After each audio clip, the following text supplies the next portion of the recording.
Where are you going to stay when you come to the UK, Faustina? That was the question I always answered, I don't know. Honestly, I didn't know, because my trust was going to arrange for a 6 weeks accommodation for me, and I basically had no clue of which town or what type of accommodation I was going to stay in. So fast forward, I came to the UK and I loved the place my trust arranged for me. I shared it with a friend also who came from Ghana, and it was lovely. So now let's dive into today's topic. We are diving into one of the most important aspects of settling here in the UK, that is finding a place to stay. So after the 6 weeks, I had to find a place to stay on my own. For other trusts, they give accommodations for up to 3 months, but mine was for 6 weeks. Whether you were a student or you were a professional or a family, finding a place to call home, it's very, very important. Now, let's come to the practical tips on finding a UK. Number 1, search. Go online and search. Now, these are some apps that you could search on. We have Open Rent, we have Spare Room, we have Gumtree, we have Zoopla, and the rest, which I will list in the description box. You could search for it. So the platform for Spare Room is like this. You could put in your preferences. Maybe you want a living landlord, you want a live out landlord, do you want the bills included, the people you want to stay, do you want to stay with only females or males, and all other preferences you want. If you put in the location or the postcode of where you want to live. Number 2, location. When searching for a house, know where you want to live, which area. Do you want a place closer to your workplace? Do you want a place closer to train stations and amenities? So for me, my first accommodation, I was closer to the train station, I was closer to the supermarket, I was closer to almost everything. And I moved into my second place, and luckily for me, the bus stop just right in front of my house. I moved 20 minutes bus drive to my workplace, and I'm closer to about 3 train stations and convenience shop just down there and other shops. So know the kind of location you want to live in.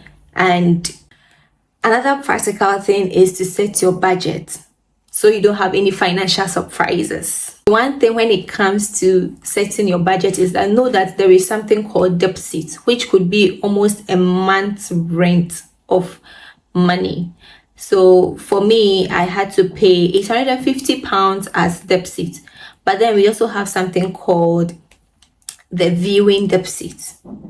Now I will talk about viewing. So this is, you would ask what is viewing. So it's an opportunity for you to go to the house you want to stay in and see what it's like, how the room is, how the place is, and whether you like it. So feel free to book as many viewings as you want. As far as the landlord or the agents are available, you could have a tour of the place. Now, if you decide to have the place, that is when you pay the £100 holding deposit, which is non-refundable.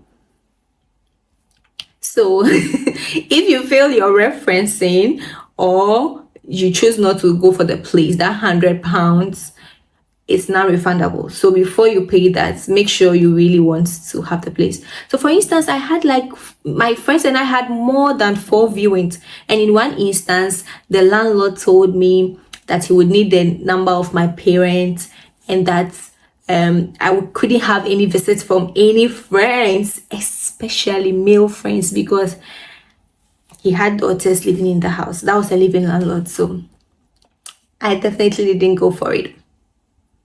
Either way, fast forward, here I am after some viewings. I finally it was like just a week for me to move out of my house, so I was in a rush hour because it was the same time I was preparing for my OSCE. I was focused on my exams and I didn't even want to waste time looking for accommodation. Now it's 1 week for me to move and I didn't have a place to stay. and we used to make fun that, oh, we are gonna be homeless.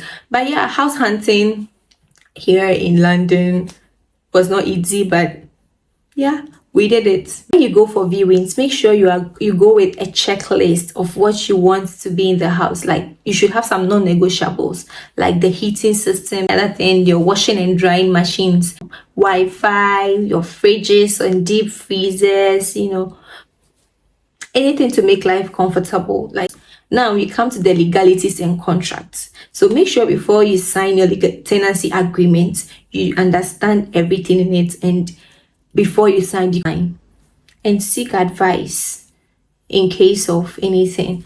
And when it comes to these legalities and contracts, one of the things the agents or landlord would ask from you are references.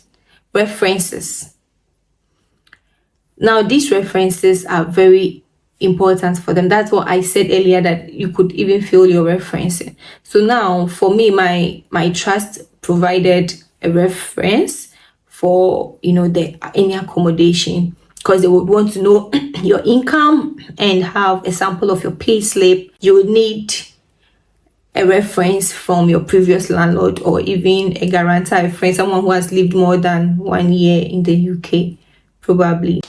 You would also have to prove your right to live, which you could find on the gov.uk websites when you have your BRP. For example, we that are on the skilled worker visa.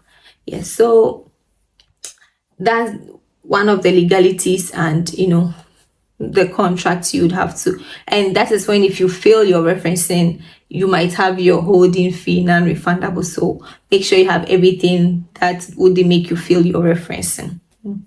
So this is a little bit about how to find an accommodation here, and I hope you have a happy house hunting. Just be patient and persevere and be positive. Here you have it, the tips on finding accommodation in the UK. So for anyone who has had experiences with house hunting here in the UK, kindly share your experiences for those who are yet to move to the UK or those who are still searching for accommodation.